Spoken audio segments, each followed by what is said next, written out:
The Gauteng City-Region Observatory has found that 66% of people in Gauteng experience physical abuse as children. It also says that there's been a big increase in crimes involving violence. In fact, 16% of people living in Gauteng experienced physical trauma in the last year. It's published a quality of life survey for 2020 and 2021.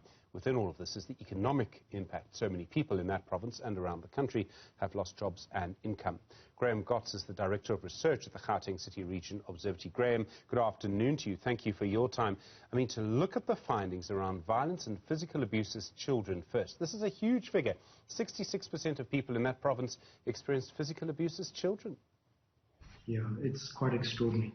So, Stephen, let me start by just saying a word or two about the survey itself. Basically, this is data coming out of the Quality of Life survey. It's a survey that's run every 2 years. It's one of the biggest social conditions and social attitude surveys of its time. And this time around, in 2020 and 2021, we interviewed 13,600 respondents across Gauteng.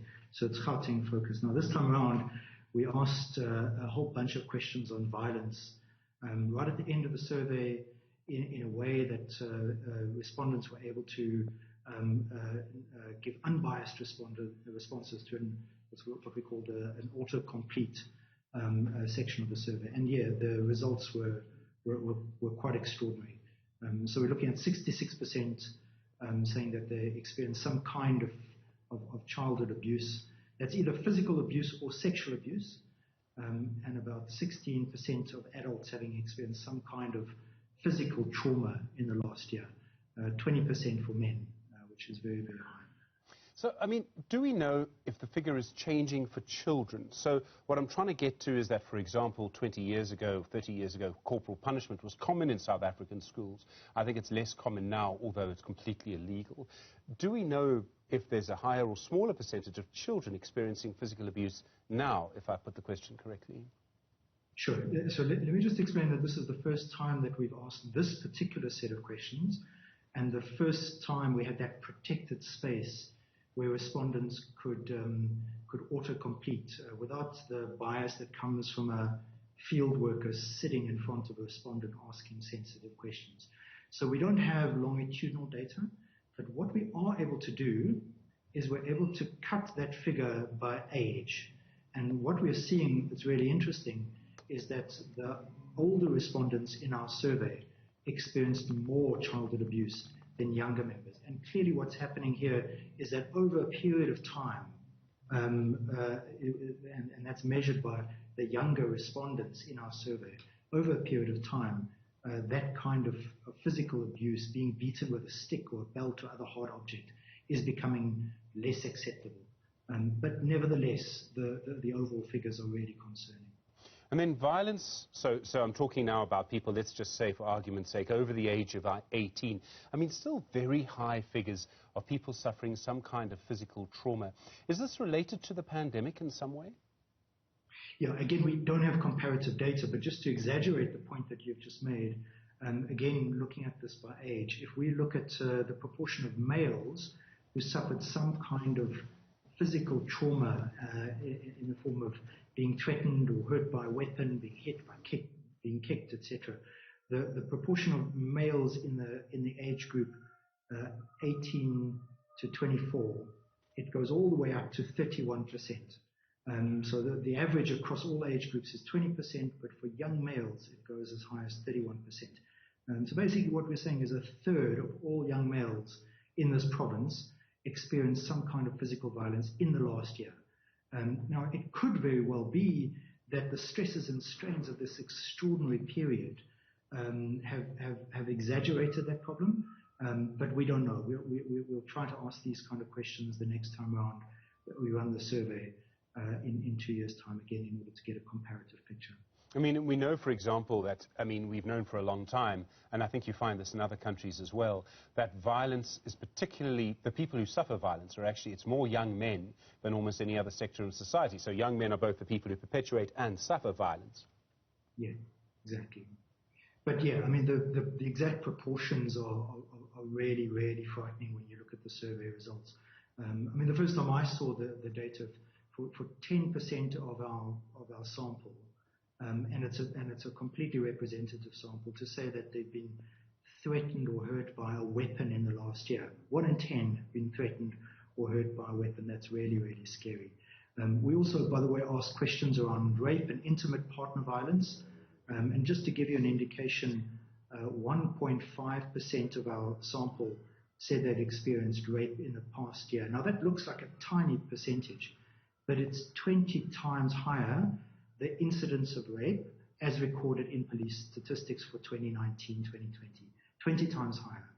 And then we're looking at a situation where 3.3% experience some kind of intimate partner violence. That's either physical violence or sexual violence.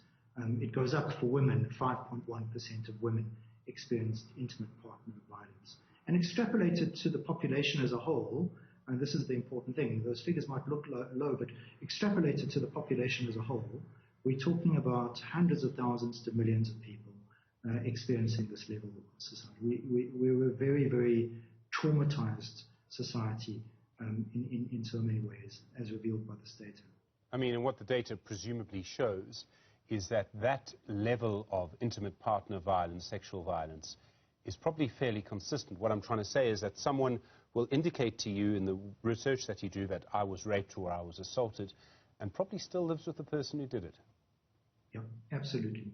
And so we've got data. I don't have it right in front of me, but we've also got data about whether people feel they are able to report on these instances, whether they feel safe with their partner, etc.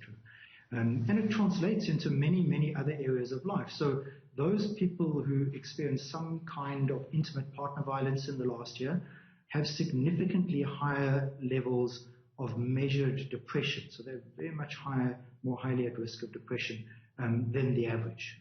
So average percentage of people in Gauteng who are at high risk of depression as measured by a bunch of questions, 14%.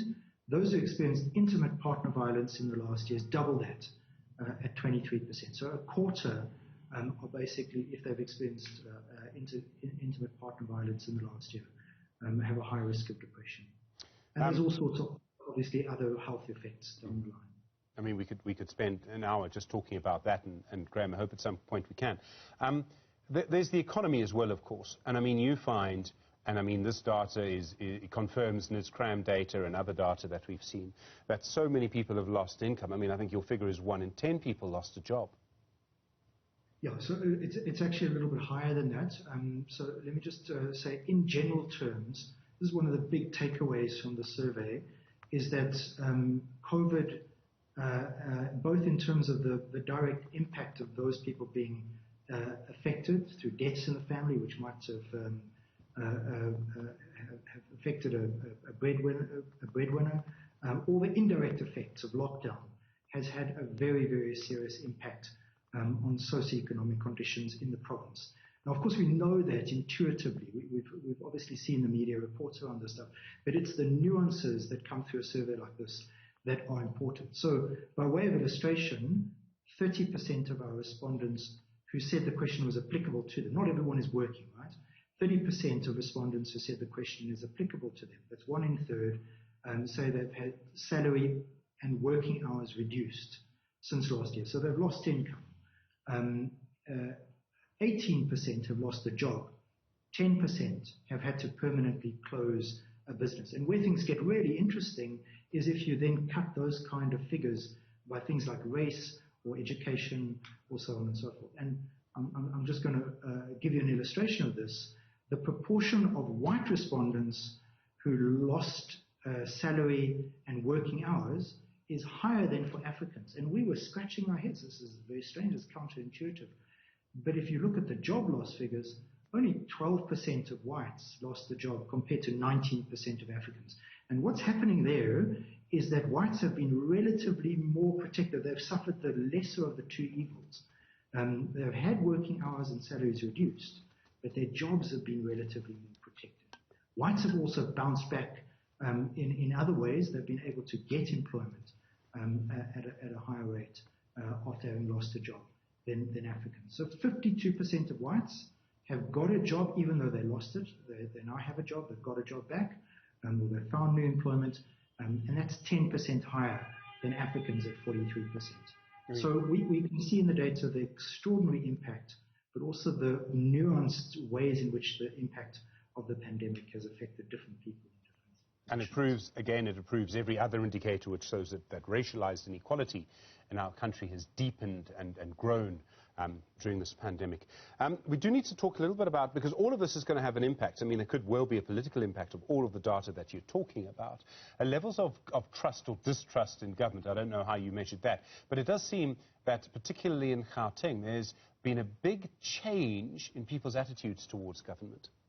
And I think that's probably the big conclusion from the survey. Look, there's lots of different things that shape up to impact upon the respondents' satisfaction with government. And obviously we continue to look at the data and try to dissect what are the factors that have the greatest impact on satisfaction with government. But the big takeaway finding is that satisfaction with government has plummeted in this survey. So just by way of illustration, last time round, provincial government, 44% of respondents were satisfied with provincial government. It dropped 15 percentage points all the way back down to 29% satisfied. And dissatisfaction has correspondingly increased. Now, 44% satisfied was not particularly high to start with. We recognize that. But it was higher than for the other spheres. But provincial government in particular has taken a knock. And we think that's basically because and this comes from a variety of other questions. Trust in government is at an all-time low. We see a situation, we specifically asked the question, do you trust the current leaders of government? Only a quarter, 24%, said we trust leaders in government. 17% say they agree that leaders from different parts of government in Gauteng work well together. Only 18% say that leaders include most stakeholders in government decision-making. So trust is really, really low. Could the difference between the national figure and the provincial figure be based on the fact that provinces are in charge of education and health, and those are two of the biggest sectors affected by the pandemic? It could be. What was interesting for us is that, I'll try and come to an answer to the question. What was interesting for us is that when we asked people, how satisfied are you with government's response to the pandemic, the figure there was quite high. 62% overall say that they are satisfied with government's response. And we do have to recognize that government has come to the party in many ways with the right kind of social safety nets. It's not enough by any means, in the form of new grants with food packages to help the most vulnerable, etc., etc., etc. Provincial government dropped by the largest percentage of all the three spheres. We think probably because people are most worried about corruption in provincial government. Now, that's not to suggest that corruption is unique to provincial government. Far from it. But we do have to recognize how much the Gauteng provincial government has been in the media over the last year around PPE-related corruption. And we think that's had a big impact on satisfaction with provincial government. And remember that provincial government was climbing systematically. I think people had really recognized Premier Makua's contribution to stable leadership, to dynamic leadership over the first couple of years of his previous tenure, and yet this time around we've seen this big drop, and we think that's largely to do with a failure of trust. Graeme, there's not a lot of good news in your report, unfortunately, and I mean that's a function of our society, it's a function of the basis of our society, it's a function of the pandemic. You did find, though, that homophobia is declining, and declining significantly. Yeah. So this is possibly one silver lining. We ask a bank of questions. These are unique to the Quality of Life survey. Most surveys ask around socioeconomic circumstances, so they're objective factors of quality of life. We asked a bunch of questions in addition that get at what we call subjective quality of life, the other aspects of multidimensional well-being, psychosocial conditions, how people feel about themselves in relation to others, and so on and so forth. Now, there's some bad news there, obviously, but there's also quite a lot of good news in terms of things like people trusting others around them, There's a decrease in the percentage of respondents saying, no one cares about me, that old measure of alienation, no one cares about me. That's dropped, interestingly, in this survey. And one of the most positive things we've seen is that there's a softening of extreme views. So over 90% of respondents say they strongly disagree with the statement, it's acceptable to be violent to gays and lesbians. And similarly, when we ask questions around attitudes towards foreigners, those people there's a lower proportion with extreme views saying, send all foreigners home, we don't want them here. So in spite of what you might think from public discourse, there does seem to be a softening of attitudes towards others, fewer violent attitudes towards others. And we have been asking ourselves in the office, what's the reason for that? And we think it's probably, in spite of the extreme duress that people are under, in spite of the extreme challenges in socioeconomic terms, there is some evidence, the positive news, of people pulling together or wanting to pull together as a society. We're all in this together. And what that equates to is that whole thing about social cohesion. I feel like I'm in this together with other people. Graeme Götz, thank you very much indeed, Director of Research at the Gauteng City-Region Observatory. So much data coming through. I really do appreciate the time.